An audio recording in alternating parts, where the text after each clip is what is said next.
अच्छा जी दोस्तों, बिस्मिल्लाहिर्रहमानिर्रहीम। हम अब डिस्कस कर रहे हैं स्ट्रेटजिक बिजनेस फाइनेंस का जो सब्जेक्ट है, जिसे पहले BFD कहते थे। सो रब्बी इश्रह ली सदरी व यस्सिर ली अमरी वहलुल उक़दतम मिन लिसानी यफ़क़हू क़ौली।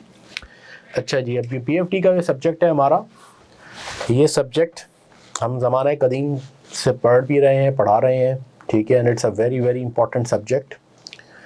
और ये सब्जेक्ट, ये सस्टेनेबिलिटी की तो बहरहाल एक नई इंपॉर्टेंस है जिसका भी हम जिक्र कर रहे थे, लेकिन इस बिज़नेस फाइनेंस डिसीजंस की इंपॉर्टेंस वैसे इंडस्ट्री में और जनरली भी और बढ़ रही है। With the advent of AI, the typical reporting side and transaction side of accounting is getting more automated end of course intelligent अब एजेंटिक AI कर रही है, लेकिन ये जो डिसीजन मेकिंग वाला एलिमेंट है ये ऑलवेज अंडर ह्यूमन ओवरसाइट रहेगा और ह्यूमन जजमेंट और ह्यूमन ओवरसाइट के थ्रू होगा। तो ये सब्जेक्ट एज अ CFO जब आप इंडस्ट्री में जाएंगे, एज अ फाइनेंस मैनेजर जाएंगे, कंट्रोलर जाएंगे, तो इसकी इम्पोर्टेंस और ही बढ़ेगी, कम नहीं होगी। अच्छा, अब आइए ये जो स्ट्रेटेजिक बिजनेस फाइनेंस सब्जेक्ट है, जिसका अभी नाम चेंज हुआ है, जिसको मैं ऑन अ लाइटर नोट कहता हूँ कि वही पुराना तकिया है, इस पर सिर्फ नया ग़िलाफ़ चढ़ाया गया है, इन द सेंस दैट इसका नाम चेंज है और थोड़ी सी इसकी यूँ कह लें आपके जो उनके ग्रिड के नाम थे और जो कंपोजिशन है उसको आगे नीचे किया गया है, लेकिन कंटेंट 95% प्लस वही है जो पहले BFD का कंटेंट है। शायद 5% या उससे भी कम थोड़ी बहुत एडिशंस हुई हैं, और इसके अलावा वही सब्जेक्ट है। The good part is which means that all the past papers जो BFD के हमारे पास अवेलेबल हैं वो सब रेलेवेंट हैं और उसी हिसाब से ही हमें तैयारी करनी है। और दूसरा, सिर्फ एक ट्रेंड है जो हम रिसेंट उससे देख रहे हैं, और वो ट्रेंड मुझे लगता है कंटिन्यू रहेगा। वो ये कि पहले ये 85% तक सिलेबस, 85 to 90% तक ये सिलेबस कंप्यूटेशनल था, 10 से 15% का डिस्कशन एरिया होता था। अब ये बढ़ के 20 to 25% हो गया है। आप 25% डिस्कशन एंड एनालिसिस एक्सपेक्ट कर सकते हैं, 75% ये कंप्यूटेशनल है, ठीक है। तो ये दो बातें थी इम्पॉर्टेंट। अब आते हैं मेरा profile. You know me very well, most of you, those who do not, कि ये सब्जेक्ट मैं पढ़ा रहा हूँ फॉर ज़माने कदीम, for last 20 years since I qualified, and I'm teaching. This is a subject that I love and I have a lot of passion about, because it's all about decision making. It's the heart of business finance decisions, you know, और इसीलिए इसका नाम strategic finance है। इसीलिए हम समझते हैं कि जिस CFO को ये business sense and business acumen होती है, वो CEO का को पायलट बनता है, और वो बिज़नेस के लिए ही बहुत इम्पॉर्टेंट और रेलेवेंट होता है। इसीलिए इंडस्ट्री में भी हमने हमेशा से जितने रोल्स लिए वो ज़्यादा टुवर्ड्स ट्रेजरी या बिज़नेस फाइनेंस से रिलेटेड टू दिस सब्जेक्ट थे, rather than the reporting side. और इसी का मुझे हमेशा से शौक़ भी रहा है। और ये सब्जेक्ट, इस पे मैं आपको over a period of 20 years जो हमारी इंसाइट्स हैं वो भी आपसे शेयर करेंगे। बहुत सारे स्टूडेंट्स ये बात करते हैं सर फर्स्ट अटैम्प्ट में इसको कैसे क्वालिफाई करना चाहिए, वो सब भी बताएंगे। हज़ारों स्टूडेंट्स ने इसे पढ़ के फर्स्ट अटैम्प्ट में क्वालिफाई किया है। बहुत सारे ऐसे हैं जो नहीं कर सके, तो एक फ़र्स्ट अटैम्प्ट और उसमें यानी क्या फ़र्क होता है वो भी हम डिस्कस करेंगे कि व्हाट आर दो small things that have a big impact for you, ठीक है। Gold medalist versus normal student की अप्रोच में क्या फ़र्क होता है उसकी डिस्कशन भी करेंगे हम। और ये सारी बातें आपको इस पूरे रिकॉर्डेड लेक्चर्स में भी गाया बगाया और लाइव क्लासेस में डिस्कस हम करते रहेंगे। अब आइए, this was my brief profile. Subject को हम कवर कैसे करेंगे, इसके रिकॉर्डेड लेक्चर्स मौजूद हैं हमारे पास, ठीक है। और हम वंस इन अ वीक इसकी लाइव क्लास या वेबिनार करते हैं। उसमें हम क्या डिस्कस करते हैं, उसमें हम डिस्कस करते हैं, जब ये लाइव वेबिनार या लाइव क्लास होती है तो उसमें क्या डिस्कस होता है, उसमें हम टॉपिक की एक ओरिएंटेशन आपको देते हैं। आपको हम वीकली प्लान बताते हैं कि आपने इस वीक में क्या कैसे पढ़ना है, ठीक है। आपका मेजर Q&A होता है कि भाई आपकी जो सवालात उनके जवाबात। फिर उसके बाद नए पेपर्स आ रहे हैं, न्यू क्वेश्चन भी हम उसमें करते हैं। कुछ पास्ट पेपर्स की प्रैक्टिस भी करते हैं टॉपिक स्पेसिफिक। और जनरल अच्छी बात और मोटिवेशनल डिस्कशन भी करते हैं कि how to prepare better for examination. तो ये वीकली वेबिनार भी रहेंगे रिकॉर्डेड लेक्चर्स के साथ, और फिर हम बहुत सारे नए लेक्चर्स भी रिकॉर्ड करके अपलोड भी करते रहते हैं सिस्टम में for better practice and more practice material that you should have.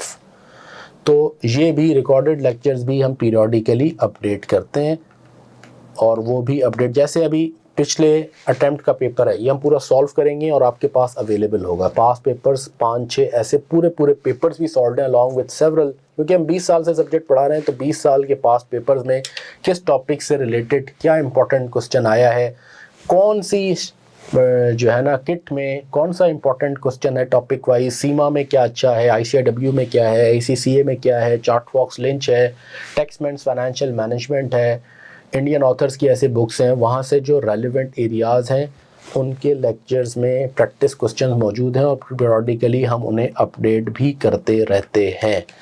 ठीक है, और स्पेशली अब हम ये अपडेट ड्राइव इसलिए बढ़ा रहे हैं ताकि हम कंप्यूटर बेस्ड सॉफ्टवेयर जो आपका है उस पर हम आपकी प्रैक्टिस कराएं। बहुत सारे पेपर्स और रीसेंट पास्ट पेपर्स हमने उस सॉफ्टवेयर पे सॉल्व किए हैं, ताकि जब आप हमें सॉल्व करते देखें और ख़ुद सॉल्व करें तो आपकी सही प्रैक्टिस हो जाए, प्रॉपर प्रैक्टिस हो जाए आपकी। You know that's really important कि सॉफ्टवेयर में जाके हम सॉल्व करने की प्रैक्टिस करें। अल्टीमेटली पेपर हमने उसी सॉफ्टवेयर में देना है जिसको आपको पता है कि 2 पार्ट्स हैं, ऊपर टेक्स्ट एडिटर होता है, नीचे स्प्रेडशीट है। स्प्रेडशीट में कौन सी कैलकुलेशंस करनी है, कैसे ऊपर पेस्ट करनी है, कितनी फॉर्मेटिंग करनी है, क्या नहीं करनी, क्या एक्सेल्स वर्सेस स्प्रेडशीट के डूज एंड डोंट्स हैं, वो सब हमने डिस्कस किए हैं nth लेवल पे जाके। और जब हम खुद कर रहे होते हैं और आप हमें देखेंगे सॉल्व करते हुए और ख़ुद सॉल्व करेंगे, तभी होगी आपकी सही प्रैक्टिस। और इसलिए मैं कहता हूँ 50 to 60% अब आपने प्रैक्टिस जो करनी है वो उसी सॉफ्टवेयर पे करनी है, और उसका डेमो वर्जन मौजूद है आपका, वो आप डाउनलोड करें। 3-3.5 घंटे वो चलता है, उसमें इन्फॉर्मेशन सेव नहीं होती, बट दैट्स ओके, आप प्रैक्टिस करें और आगे बढ़ें। तो एक्सटेंसिव प्रैक्टिस है, मटेरियल अवेलेबल है, टॉपिक वाइज लेक्चर्स सारे अवेलेबल हैं, चैप्टर्स के अंदर फिर लेक्चर्स हैं। जिस सीक्वेंस में वो लेक्चर्स हैं उसी सीक्वेंस में आपने कवर करना है। LMS में जो सीक्वेंस है वो सीक्वेंस आपने फॉलो करनी है, कोई अपनी तरफ से रॉकेट साइंस नहीं करनी, क्योंकि इंपॉर्टेंट चीज़ यही है सब्जेक्ट में कि डॉट को डॉट से कनेक्ट करना है, एक प्रॉपर सीक्वेंस। जैसे मैं भी आपको बताऊंगा कि हमने डिफरेंट हेड्स में इस सब्जेक्ट को ग्रुप्स में क्लासीफाई किया है, सिलेबस के एरियाज़ को, ठीक है, और उसमें जो भी रिलेटेड टॉपिक्स हैं उनको क्लब किया है, ताकि इसके पढ़ने के बाद ये टॉपिक समझ में आता है बेहतर, इसको पढ़ने के बाद ये बेहतर समझ में आता है, इसको पढ़ने के बाद ये है टीचर का कमाल भी कि टीचर आपको सब्जेक्ट को आपके लिए आसान बना दे बहुत। वरना कोई भी सब्जेक्ट ऐसा नहीं है जो कि सेल्फ स्टडी से नहीं पढ़ा जा सकता। आप 1 बार पढ़ेंगे, 2 बार पढ़ेंगे, 3 बार पढ़ेंगे, 4 बार पढ़ेंगे, समझ में आ जाएगा। तो टीचर का कमाल ये है कि वो राइट कनेक्टिविटी कर दे और टॉपिक को आसान करके एक्सप्लेन कर दे कि आपको पहली बार में उसके डॉट्स कनेक्ट होते हुए नज़र आ जाए कि भाई ये जो हम वैल्यूएशन ऑफ यानी इक्विटी KEE डिटरमिन करना क्यों सीखते हैं, वाई, है ना, KE KD क्यों सीख रहे हैं हम, cost of capital, why, what's the need of it. तो जब हम सीक्वेंस में करेंगे तब समझ में आएगा हमें। अच्छा, तो आइडिया क्या है, एक्सटेंसिव प्रैक्टिस पास पेपर्स की भी, और जिस टॉपिक वाइज टॉपिक मैं ये कह रहा था कि टीचर का कमाल ये है कि वो आपको डॉट को डॉट से कनेक्ट कर दे, तो आपको मज़ा आए कि अच्छा हम ये यूं पढ़ रहे हैं, इसकी वजह ये है, अल्टीमेटली इसको सीख के हम ये सीख कर और ये करने के काबिल हो जाएंगे। That's the important part, you know. तो एक्सटेंसिव प्रैक्टिस है, जब आप LMS में जाएंगे टॉपिक वाइज लेक्चर है, फिर उसकी प्रैक्टिस है, फिर होमवर्क क्वेश्चंस हैं, फिर उसके पास पेपर्स क्वेश्चंस हैं, और फिर अल्टीमेटली पूरे पास पेपर भी 5-6 पूरे पास पेपर्स भी सॉल्व हुए हैं, और बहुत सारी रियल लाइफ एग्जांपल्स भी हमने आपको दी हैं। ऑफ कोर्स अब इस बार हम monthly test and session mock तो हम करते ही हर साल, लेकिन मंथली टेस्ट एंड उसका सेशन भी रखेंगे। आपका रेगुलर सपोर्ट आपको Q&A की मिलेगी, वैसे ही जब हम रेगुलर वीकली वेबिनार करेंगे और व्हाट्सएप करेंगे तो वो मिलेगा आपको। अच्छा, अब आपका ग्रिड इस तरीके से डिवाइडेड है, अगर आप देखें, A business appraisal and securities, B capital and it's sources, C financial risk management, और ये उन्होंने वेटेज दी हैं, ठीक है। इसी को हमने आसान ज़बान में कन्वर्ट किया है आपके सिलेबस को, या पढ़ेंगे इसमें इन 2 एरियाज़ में स्पेशली। इतने जिस तरीके से उन्होंने डिवाइड किया है वो इतना स्टूडेंट और यूज़र फ्रेंडली नहीं है। उसको हमने यूज़र फ्रेंडली यूँ बनाया है आपके लिए कि भाई इस सब्जेक्ट को पढ़ के मैं क्या करने के काबिल हो जाऊंगा। बिजनेस अप्रेजल सिक्योरिटीज़, ये क्या है, मतलब व्हाट डज दैट मीन। तो हमने उसको पढ़ने पढ़ाने के लिए बहुत आसान तरीके से उसको आपके 7 एरियाज़ में ब्रेक किया है, 6 एरियाज़ में सॉरी। एक है बेसिक इन्वेस्टमेंट अप्रेजल, ये वो एरिया है जिसका एक हिस्सा आप नीचे MFA में भी पढ़ के आए हैं, जिसमें हम सीखते हैं कि इन्वेस्टमेंट्स को कैसे अप्रेज करें, इवैल्यूएट करें, इन्वेस्टमेंट्स की फाइनेंशियल वायबिलिटी कैसे डिटरमिन करें हम, how to determine the financial viability, economic feasibility of different investment.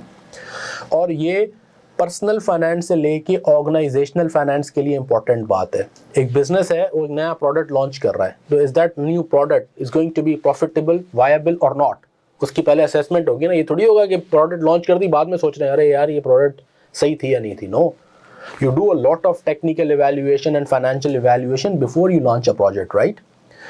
आप अपनी पर्सनल इन्वेस्टमेंट्स करते हैं, सेविंग, अभी आर्टिकल चिप से माशाल्लाह मिलियंस बना रहे होंगे। अब वो मिलियंस आप कहाँ इन्वेस्टमेंट करें, ये परेशानी की बात है ना, टेंशन है कि भाई कहाँ इन्वेस्टमेंट करें, स्टॉक्स में करें, आजकल स्टॉक मार्केट ऊपर जा रही है, क्रिप्टो में करें, गोल्ड में करें, हैं? तो आप क्या देख रहे होंगे, रिटर्न्स देखते हैं ना, आप फाइनेंशियल इवैल्यूएशन करेंगे ना आप इन्वेस्टमेंट का। तो both from a personal finance perspective, ये मजाक में कह रहा हूँ, मुझे अंदाज़ा है कि आर्टिकलशिप में लाइफ कितनी टफ होती है विथ मीगर रिसोर्सेज। अब तो आपकी स्टाइपेंड बेहतर हो गई है और हमारे यहाँ तो बहुत स्टाइपेंड और जो है ना वो कम होती थी। एनीवेज, अच्छा वापस आ गए हैं। तो पर्सनल फाइनेंस से लेके बिजनेस फाइनेंस तक ये डिसीजन, ये इन्वेस्टमेंट अप्रेजल का एरिया बहुत इंपॉर्टेंट एरिया है। इसमें हम क्या पढ़ते हैं, इसमें हम वही NPV IRR और इसमें 2 चीज़ें और एडिशनल है, MIRR मॉडिफाइड IRR, और उन्होंने अब एक और नई चीज़ डाली है EIR। MIRR तक तो था, इकोनॉमिक IRR का भी एक कॉन्सेप्ट डाला है, ये नया कॉन्सेप्ट है, हम ये इसमें पढ़ेंगे। सेंसिटिविटी एनालिसिस, कैपिटल राशनिंग, फिर जब ये पढ़ लेते हैं तो फिर हम अपने डिसीजंस की रिस्क मैनेजमेंट करते हैं, सेंसिटिविटी एनालिसिस करते हैं। खाली NPV निकालना काफ़ी नहीं है, उसकी स्ट्रेस टेस्टिंग भी ज़रूरी है कि वो NPV हम रियलाइज़ भी कर लेंगे या नहीं कर सकेंगे, because there are again lot of judgements involve, inflation के बारे में, प्राइसेस के बारे में, utility prices, salaries, future interest rates क्या होंगे, फ्यूचर मेरी प्रोडक्शन की प्रोडक्ट की सेलिंग प्राइस क्या होगी, एंड सो ऑन। तो हम सेंसिटिविटी एनालिसिस करते हैं। फिर हम इसमें एक और एरिया पढ़ते हैं, कैपिटल राशनिंग, यानी आपका दिल तो चाह रहा है आप बहुत सारी इन्वेस्टमेंट्स करें, but sometimes less is more, and because you have limited capital and you want to prioritise your projects. करना दिल तो चाह रहा है कि बहुत सारी इन्वेस्टमेंट्स करते हैं, पूरी दुनिया ख़रीद लें, लेकिन जेब में पैसे नहीं है, तो फिर क्या करेंगे आप, फिर आप प्रायोरिटाइज करेंगे कि what is my priority 1, what is my priority 2। तो वो राशनिंग ऑफ कैपिटल कैसे करें। फिर इसमें हम एक और नन्ना सा एरिया पढ़ते हैं, एसेट रिप्लेसमेंट डिसीजंस का, जो कि टिपिकली मैन्युफैक्चरिंग ऑर्गेनाइजेशन से रिलेटेड है। How frequently an asset be replaced, this is applicable to many industries. Transport में भी एक गाड़ी है, गाड़ी आप हर 5 साल बाद भी तब्दील कर सकते हैं और हर 8 साल बाद भी कर सकते हैं, हर 4 साल बाद भी। उसके प्रॉज एंड कॉन्स हैं। गाड़ी बहुत ज़्यादा चला के बेचेंगे तो आखिर में उसकी मेंटेनेंस कॉस्ट बढ़ जाती है, रीसेल वैल्यू कम हो जाती है, लेकिन यह है कि कैपिटल कॉस्ट सेव हो जाएगी। हर 4 साल बाद रिप्लेस करेंगे तो हर 4 साल बाद नई गाड़ी की कॉस्ट भरनी पड़ेगी, लेकिन यह है कि रीसेल वैल्यू पुरानी की अच्छी मिल जाएगी, मेंटेनेंस कॉस्ट सेविंग्स होंगी। तो what's that optimal replacement cycle, है ना, ये डिसीजन हम यहाँ पढ़ते हैं। फिर लीज और बोरो, कि क्या हम एक एसेट को, इसमें बेसिक इन्वेस्टमेंट है और ये इसके साथ साथ ये एक छोटा सा बेसिक फाइनेंसिंग डिसीजन भी, ये फाइनेंसिंग डिसीजन है। क्या मैं एसेट को लीज पे ले लूँ, जैसे जहाज़ है ना, जहाज़ों में तो बड़ा टिपिकल होता है कि मैं बाय कर लूँ बोरो करके, पैसे बोरो करके, और मैं एक जहाज़ ख़रीद लूँ या जहाज़ को लीज़ पे ले लूँ या गाड़ी को लीज़ पे ले लूँ। बोरो करके बाय करना बेहतर है, बैंक से फाइनेंस करके गाड़ी लेना, या लीज़ पे गाड़ी लेना बेहतर है।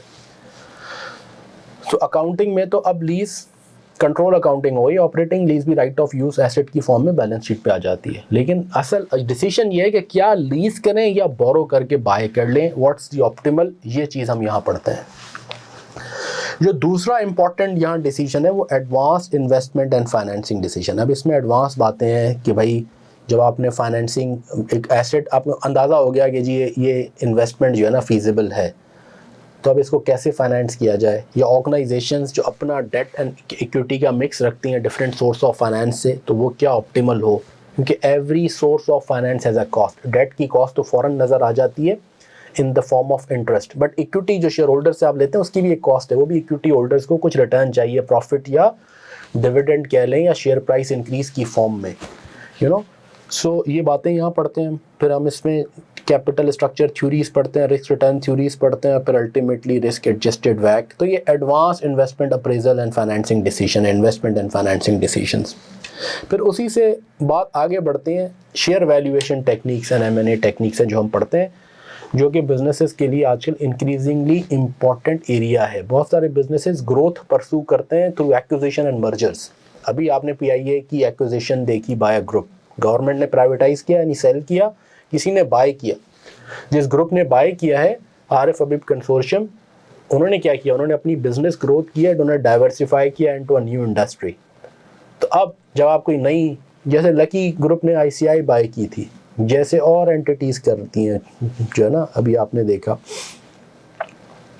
तो जब आप फॉर एग्जांपल टेलीकॉम में आपने इस तरह की चीज़ें देखी हैं, बैंकिंग में आपने इस तरह की देखी हैं, मर्जर्स होते हैं, एक्विजिशंस होती हैं, यू नो, तो उसमें एक एंटिटी वैल्यूएशन भी करती है ना अपनी, ठीक है ना। तो वो वैल्यूएशन किस बेसिस पे होती है, वैल्यूएशन मेथड्स क्या हैं, बिजनेस की वैल्यूएशन कैसे होती है, पूरी एक रनिंग बिजनेस की, M&A के प्रॉज एंड कॉन्स क्या हैं, मर्जर्स होने के बाद अगर सिर्फ एक्विजिशन है या मर्जर है ना, मर्जर में दो एंटिटीज़ अगर मर्ज हो रही हैं तो कंबाइंड एंटिटी की वैल्यूएशन कैसे होगी, ठीक है ना। ये सारी बातें फिर हम यहाँ पढ़ते हैं। शेयर वैल्यूएशन, गवर्नमेंट ने जब इसे सेल किया तो गवर्नमेंट ने भी अपनी रिजर्व प्राइस निकाली थी यार, PIA की आपने सुना होगा खबरों में, 100 बिलियन 75% की।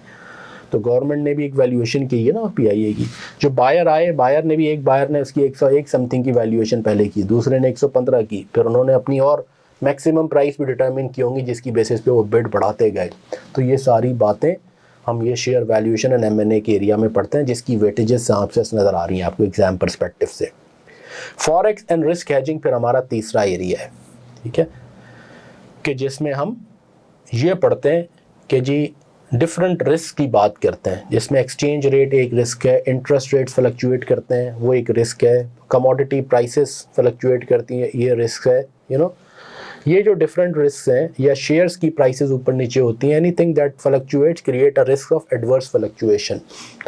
अगर आपने लेट सपोज करें करेंसी बाय करनी है, आज $1 मिल रहा है 280 पे, अगर ये डिवैल्यू हो गया और 290 295 हो गया तो आपको $1 ख़रीदने के लिए 10-15 रुपये ज़्यादा देने पड़ेंगे ना, दैट्स अ रिस्क। बिल्कुल ऐसे ही आज आप बोरो करें तो 10% 12% पे बोरेंगे, रेट बढ़ गए, हम अभी कुछ अर्सा पहले 22 तक भी था ये रेट, ये ना गवर्नमेंट का, और जो है डिस्काउंट रेट, तो आपकी बोरिंग कॉस्ट बनती थी 24% जाके, तो पता चले आप बोरो करने जाएं रेट बढ़ गए और 12 की बजाय आपको 15 या 18% पे अगर आपको फाइनेंस मिले तो आपकी तो पूरी फिजिबिलिटी आउट हो गई, यू नो। तो ये रिस्क है ना। ये डिफरेंट रिस्क क्या हैं, इनको पहचानना और इन रिस्क से अपने आप को प्रोटेक्ट कैसे करें, हेज कैसे करें, वो है हेजिंग, ठीक है। ये हम इसमें पढ़ते हैं। इसमें फॉरेन एक्सचेंज रिस्क भी पढ़ते हैं और इसमें इंटरेस्ट रेट रिस्क भी, कमोडिटी प्राइस रिस्क भी, इक्विटी प्राइस रिस्क भी, इस सब की बातें करते हैं। फिर इंटरनेशनल अप्रेजल वगैरह पढ़ते हैं। इसमें एक एरियाज नए आए हैं, जैसे स्वैप्शंस का एक एरिया उन्होंने ऐड किया है, ये वाला स्वैप्शंस तो यहाँ लिखा हुआ है, बाकी सारा वो है, स्वैप्शंस की बात एक नई है। ऐसे छोटी छोटी चीज़ें यहाँ पे, जैसे आर्बिट्राज प्राइसिंग थ्योरी एक नई है, APT, ये नज़र आ रहा है आपको।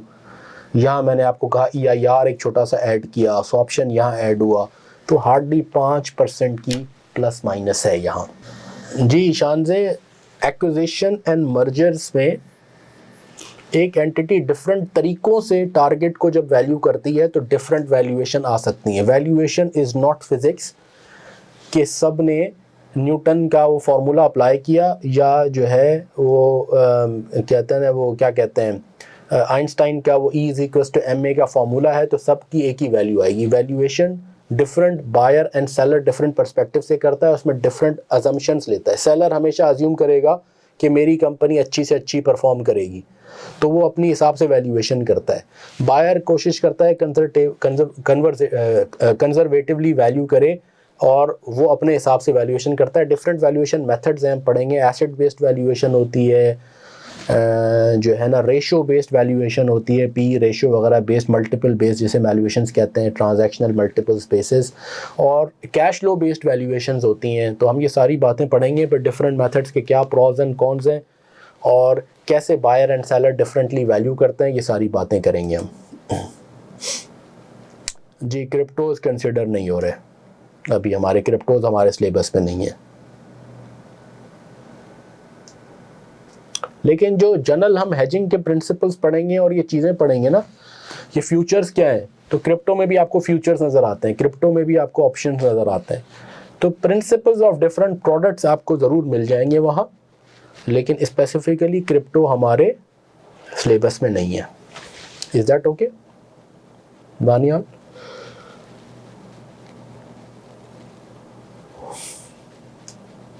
जैसे हेजिंग है ना, जो प्रोडक्ट हेजिंग के लिए यूज़ होती है, वो सारी प्रोडक्ट्स स्पेकुलेशन के लिए भी यूज़ हो रही होती है। ये बातें हम पढ़ेंगे जब हम जाएंगे टॉपिक की डिटेल में।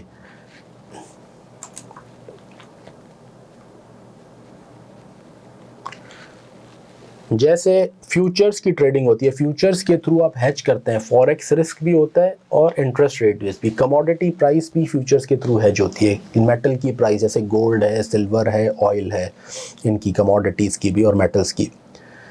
ऐसे ही क्रिप्टो में भी ट्रेडिंग जब होती है, आपने क्रिप्टो की हेजिंग करना चाहें या स्पेकुलेशन करना चाहें तो वहाँ भी फ्यूचर्स के थ्रू ट्रेडिंग होती है, और ज़्यादातर वो लेवरेज ट्रेडिंग फ्यूचर्स ही की ट्रेडिंग होती है जो क्रिप्टोस में भी होती है।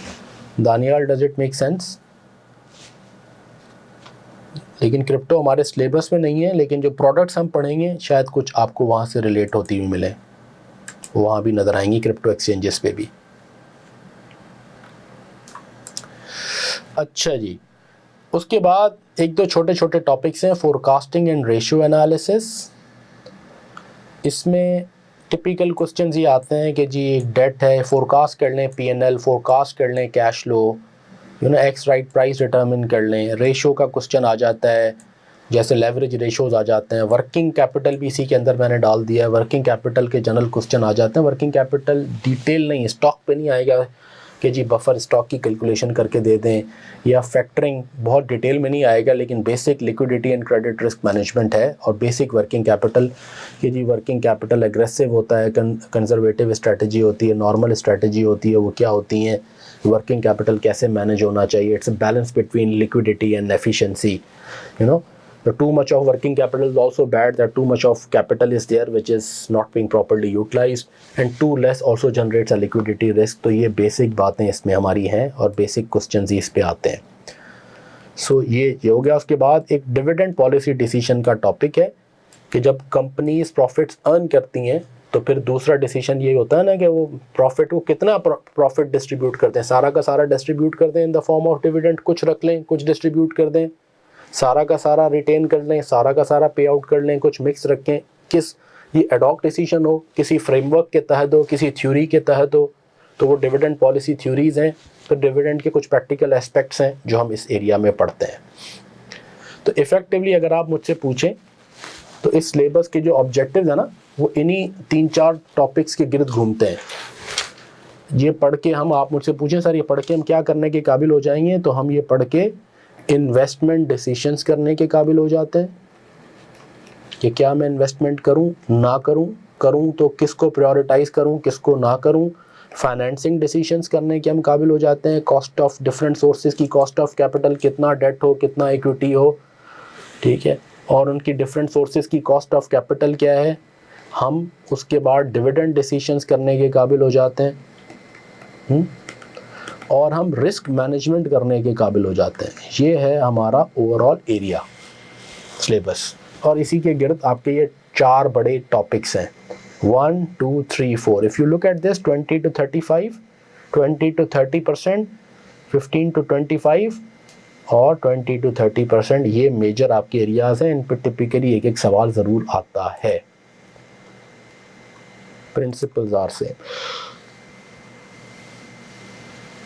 Ratios have same explanation as advance corporate reporting में। इसमें लिक्विडिटी रेशोज़ आएंगे, इसमें प्रॉफिटेबिलिटी रेशोज़ आएंगे, इन्वेस्टर रेशोज़ आएंगे, और इसमें कुछ रेशोज़ एडिशनल हैं शान से, जिसमें लेवरेज रेशोज़ आपने कॉर्पोरेट रिपोर्टिंग में इतने नहीं पढ़े होते, वो हम यहाँ पढ़ते हैं, उस पर स्पेसिफिक डिटेल्ड क्वेश्चन आए हैं और आते हैं। बाकी जनरल रेशियो एनालिसिस पे कंपनी की हेल्थ असेस करते हुए, KPIs डिटर्मिन करते हुए वो बाद औक़ात कहता है बताएं कौन से रेशियोज़ रेलिवेंट हैं, इस तरह के क्वेश्चंस हैं। तो ये वो एरिया है जिसको हमने पढ़ाना नहीं है आपको फोरकास्टिंग, बैलेंस शीट बनाना आती है, कैश फ्लो बनाना आता है, रिपोर्टिंग में पढ़ चुके हैं, इनकम स्टेटमेंट बनाना आती है आपको। यहाँ क्वेश्चन किस तरीके से आएगा और यहाँ फोरकास्टिंग, जैसे यहाँ क्या आता है, यहाँ आता है कि कंपनी ने, एग्जाम्पल दे रहा हूँ, कंपनी ने डेट ली है और डेट का एक कोवेनेंट है कि अगले 5 सालों में आपका DE रेशो ये होना चाहिए, अगले साल DE रेशो में डेट 60% से ज़्यादा ना हो, उसके बाद 55 से ज़्यादा ना हो, उसके बाद आहिस्ता आहिस्ता कम हो के 50 से ज़्यादा ना हो। तो बताइए क्या कंपनी इस कोवेनेंट को कंप्लाई कर लेगी? तो डायरेक्टली नहीं, इनडायरेक्टली आपसे फोरकास्टिंग करा रहे हैं। अब आप ये DE रेशो डिटर्मिन करने के लिए बैलेंस शीट वाइज आपको बैलेंस शीट की इक्विटी चाहिए ना, तो आपने P&L और इक्विटी की फोरकास्टिंग तो करनी है ना, तभी तो डेट और इक्विटी का पता चलेगा आपको।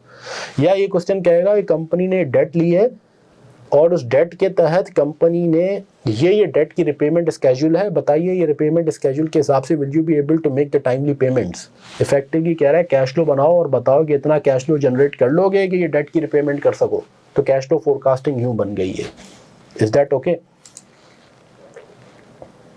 एक्सप्लेनेशन सेम है बिल्कुल, जो एक्सप्लेनेशन रेशोज वही हैं जो आपने रिपोर्टिंग में पढ़े हैं, उनकी एक्सप्लेनेशन वही है, सिर्फ एप्लीकेबिलिटी है। यहाँ कुछ रेशोज आपने नहीं पढ़े, वो हम पढ़ाएंगे। सॉफ्टवेयर को बिल्कुल हमने एक्सप्लेन किया है, इसका एक पूरा लेक्चर है, वो अभी हम आपको फॉरवर्ड भी कर देंगे। और वो सॉफ्टवेयर क्या है, सॉफ्टवेयर को कैसे यूज़ किया जाएगा, ये सारी बात हमने बचे अभी आपसे, ये इसमें पूरा इसका एक लेक्चर है। और फिर जब हमने सॉफ्टवेयर पे डिफरेंट प्रैक्टिस की है तो उसमें सॉफ्टवेयर और समझाया है कि जो वर्ड एडिटर है ऊपर टेक्स्ट एडिटर, वो आपके नॉर्मल वर्ड से कितना डिफरेंट है। नीचे जो स्प्रेडशीट है, कौन से ऐसे फंक्शन हैं जैसे उसमें F2 नहीं होता, आप F2 करके सेल में जाके एडिट करते हैं, इसमें नहीं होता। कंट्रोल C करके यहाँ एंटर करते हैं एक्सेल में तो पेस्ट हो जाता है, लेकिन वहाँ कंट्रोल C करके आप एंटर करेंगे तो पेस्ट नहीं होगा, कंट्रोल V करके पेस्ट करना पड़ेगा। ठीक है, फॉर्मेटिंग आप नीचे करेंगे, जब ऊपर ले जाएंगे तो फॉर्मेटिंग खत्म हो जाएगी, तो हम कहते हैं फॉर्मेटिंग ना करेंगे। सारी छोटी छोटी बातें भी आपको बताएंगे और जब करते हुए और बार बार उनको रिपीट किया गया है। तो सॉफ्टवेयर इसीलिए प्रैक्टिस बहुत सारी हमने सॉफ्टवेयर पे की है। जब मैं कर रहा हूँ सॉल्व तो आप देख रहे हैं तो ऑटोमेटिकली आपको सॉफ्टवेयर भी समझ में आ रहा है। तो अब बिट ओछा वो उसके रेस्पॉन्स टाइम थोड़ा सा एक्सेल से कम है, मिली सेकेंड में, ये भी ख्याल करना है। इसीलिए आपको थोड़ा टाइम भी ज़्यादा देते हैं सॉफ्टवेयर के लिए, 15 मिनट वो, अगर आपने देखा हो। ठीक है ना। और पहले वर्किंग नीचे करनी है, फिर ऊपर उसको पेस्ट करते जाना है टाइमली, और नीचे से कट नहीं करना, नीचे रहनी है। कोई मिस्टेक हो गई तो वहीं फिर नीचे चेंज करके फिर आप दोबारा ताकि पेस्ट कर सकें। तो ये बेसिक छोटी छोटी क्या गलतियां होती हैं सॉफ्टवेयर यूज़ करते हुए, या how different is this software from the normal Excel that we are used to, ये सारी बातें जब हमने की हैं, और काफ़ी सारे क्वेश्चन तो पूरे 1-2 पास पेपर सॉफ्टवेयर पे किए हैं। तो जब आप ये कोर्स फॉलो करेंगे तो आपको इंशाल्लाह सॉफ्टवेयर पे भी ग्रिप आ जाएगी। अच्छा, अब आइए मार्क्स अलोकेशन। जो मैंने ऊपर दिखाया ना आपको, ये मैंने सिर्फ आपको चंद सालों का दिखाया है, ये हमारे पास तो बहुत अरसे से बना हुआ है, 20 साल से है, लेकिन रेलिवेंट आपके लिए ये है। अगर आप देखें कुछ अटैम्प्ट में, जैसे बेसिक इन्वेस्टमेंट अप्रेजल 44 तक भी गया है। जब तबीयत से ऐसे एग्जामिन किया तो फिर इस पर कोई क्वेश्चन नहीं पूछा, फिर इस पर कोई क्वेश्चन नहीं है, क्योंकि बहुत ज़्यादा ये एरिया एग्जामिन कर दिया गया। 42 तक भी गया है कहीं। वैसे ये जनरली आप देखेंगे, मैं समझता हूँ 25 से 30 का एवरेज आप कर सकते हैं, ये एरिया एग्जामिन होता है जनरली। एडवांस इन्वेस्टमेंट में बाद होगा 36, और आप देखें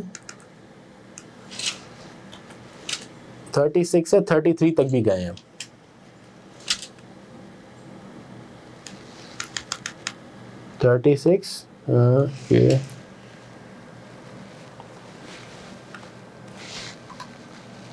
ये 36 से ये 33 कहाँ गया ये, पर जनरली ये भी 25 मार्क्स तक आप एवरेज कह सकते हैं।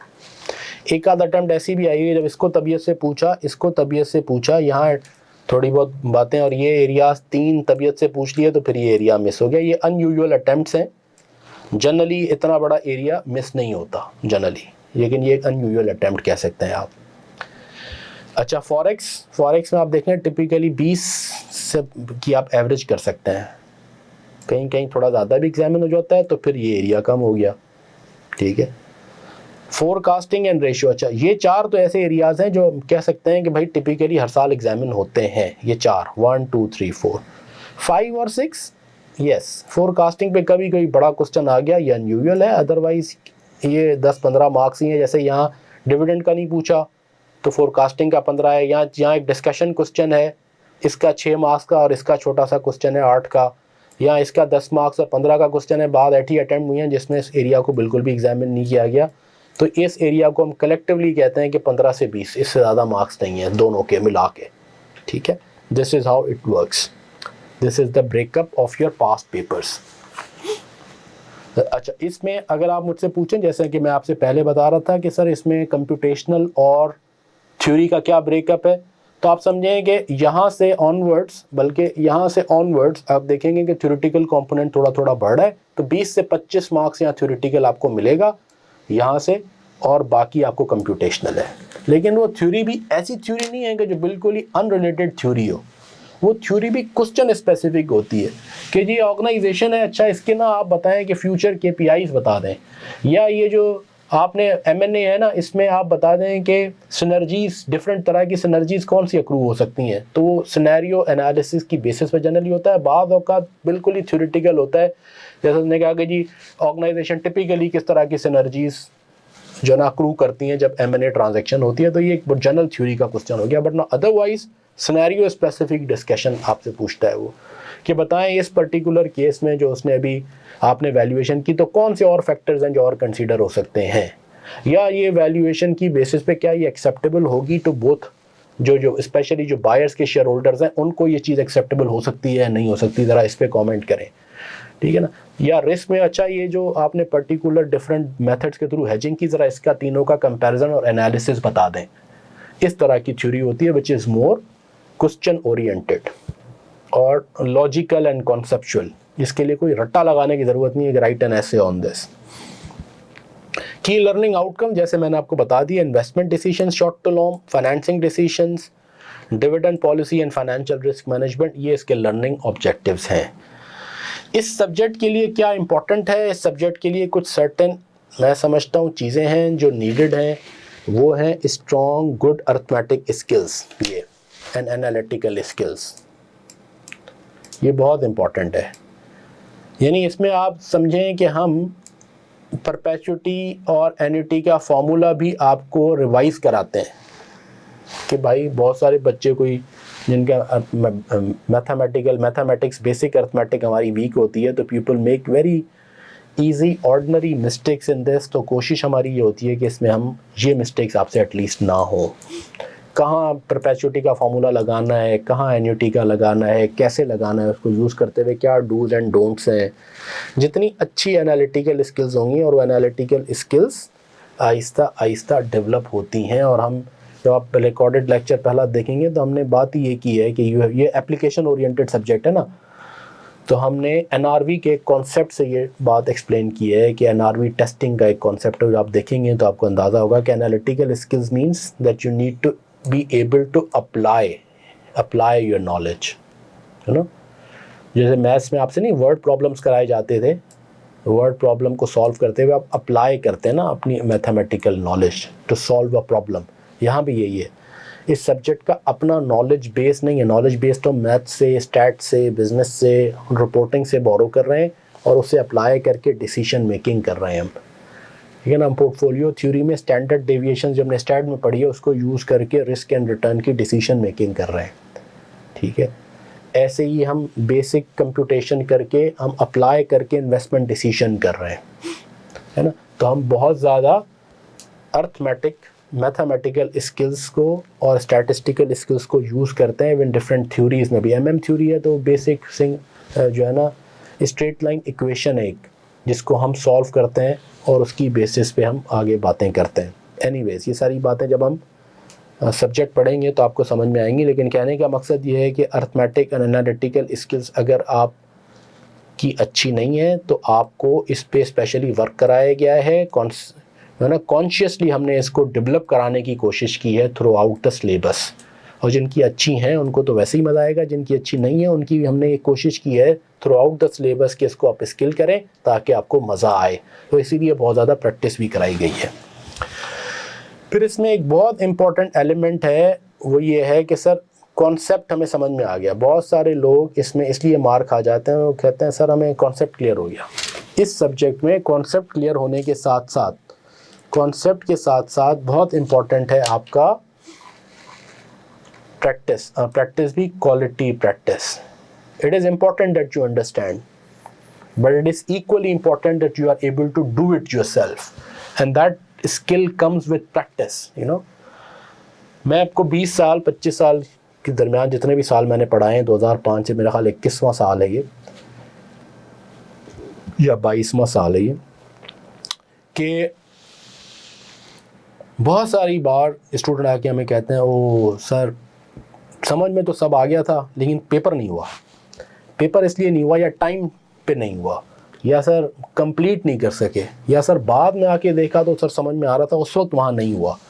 इन सब की रीज़न ये है कि you did not do quality practice. हम ये कहते हैं मुझे समझ में आ गया, लेकिन जब आप उसे करने बैठते हैं तो 10 मिस्टेक करते हैं, हाथ 4 जगह रुकता है। बहुत सारे लोग प्रैक्टिस ऐसे करते हैं कि मैंने क्वेश्चन दिया, उन्होंने पढ़ा, उसके बाद क्या अच्छा यूँ ही होना चाहिए, सॉल्यूशन देख लिया, हाँ सर ने किया, सर को आता है, ठीक है गुड, या मैं भी ऐसे ही करता, मैं भी ऐसे ही सोच रहा था। अब ठीक है, दिस इज़ हाफ डन, कि आपको समझ में आ गया, क्वेश्चन पढ़ के आप ये अंदाज़ा करके करना कैसा। लेकिन जब आप करने बैठते हैं ना तो 10 जगह हाथ रुकता है। Unless you are able to do it your self that comes with practice, your examination preparation is not complete. और वो भी क्वालिटी प्रैक्टिस। ऐसा नहीं मेरा हाथ अटक गया मैंने जाके सॉल्यूशन देख लिया, no, I should try to see कि अच्छा मुझे मैं ये स्टेप मुझसे क्यों नहीं हो रहा, है ना। जब आप पूरी कर लें कंप्लीट, फिर जाके सजेस्टेड सॉल्यूशन से मैच करें, और जहाँ मिस्टेक नज़र आए, अच्छा सर ने यूँ किया, मैंने यूँ किया था, अच्छा मैं भी यूँ कर लूँगा, नहीं मैंने यूँ क्यों किया, where did I lose in terms of conceptual clarity, you may need to go back to the lecture and see that again. ये थोड़ी सी इरिटेटिव है प्रोसेस, लेकिन यही क्वालिटी प्रैक्टिस का प्रोसेस है। बहुत सारे लोग इसमें भी मार खाते हैं। वो मुझे सीनियर ने कहा था 200 क्वेश्चंस की प्रैक्टिस ज़रूरी है, तो मैंने 200 पूरे कर लिए। अब 200 में से आधे से ज़्यादा ऐसे किए कि वो प्रैक्टिस नाम बराए नाम थी, क्वेश्चन पढ़ा सॉल्यूशन देख लिया, ये प्रैक्टिस नहीं है भाई, ये तो रीडिंग कर रहे हैं आप। प्रैक्टिस तो ये है your ability to do it, तभी आपको अपनी टाइम स्पीड पता चलती है, आपको ये पता चलता है कौन से स्टेप में आप अटक गए, कौन सा फॉर्मूला अप्लाई करते हुए, कैलकुलेशन स्टेप अप्लाई करते हुए आपसे क्या गड़बड़ हो गई। ये सब चीज़ें तभी रिफाइन होती हैं जब आप प्रैक्टिस करते हैं, and that's really important. I cannot overemphasize further on that. Paper पे आप कर लें, कोई हर्ज नहीं है, लेकिन 50% एटलीस्ट सॉफ्टवेयर पे भी हो। बाद औक़ात ठीक है, आप कहते हैं मैं हाथ से करके कम से कम मुझे ये तो हो गया ना, अच्छा वही हाथ की चीज़ आप कंप्यूटर पे एक्सेल पे कर रहे होंगे, लेकिन 50% एटलीस्ट मैं रिकमेंड करता हूँ कि 40 to 50% सॉफ्टवेयर पे भी हो, ताकि सॉफ्टवेयर अजनबी ना लगे आपको, और बहुत सारी चीज़ें जो सॉफ्टवेयर पे आसानी से हो जाती हैं आपको अंदाज़ा हो जाए। जैसे अब एक्सेल की शीट पे आप बहुत सारे लोग सॉफ्टवेयर पे नहीं करेंगे, हाथ से करेंगे, एक्सेल पे कर लेंगे, okay, Excel is relatively more closer to software than paper. कि अब टोटलिंग आपको कैलकुलेटर से करने की ज़रूरत नहीं है, आपने सम का फॉर्मूला लगाया, टोटल हो गया। डिस्काउंटिंग करते हुए आपने डिस्काउंटिंग का फॉर्मूला लगाया। तो जितनी प्रैक्टिस आप सॉफ्टवेयर पे करेंगे और एक्सेल पे करेंगे उतनी बेहतर है। एक्सेल से भी ज़्यादा मेरी प्रेफरेंस है कि सॉफ्टवेयर पे करें, तो एटलीस्ट मिनिमम 50% कहता हूँ मैं। आइडियली तो आपको कुछ पेपर पे नहीं करना चाहिए, सारी सॉफ्टवेयर पे एक्सेल पे करना चाहिए। Is that clear Daniyal?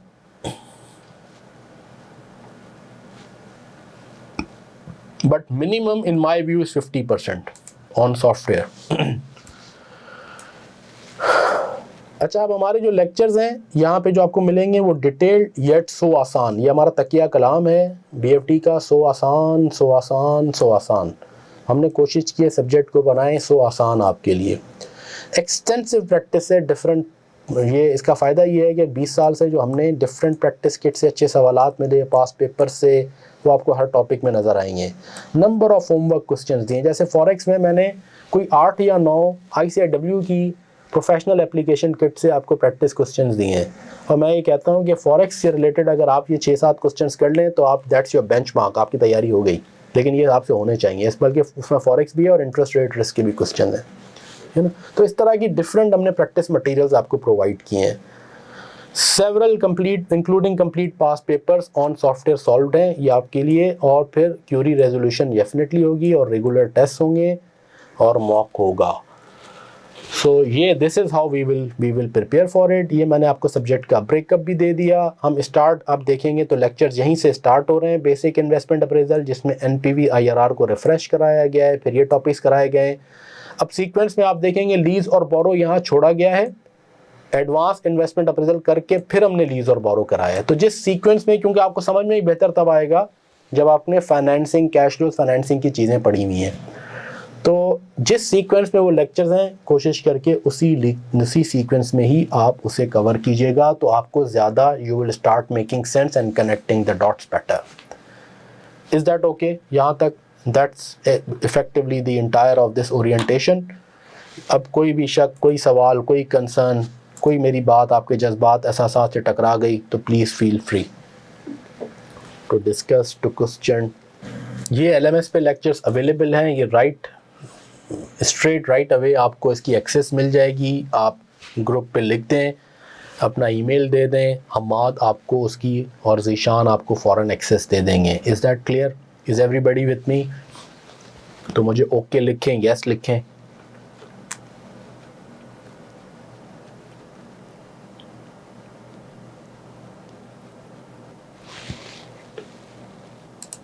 या कोई सवाल है तो मुझसे ज़रूर डिस्कस करें।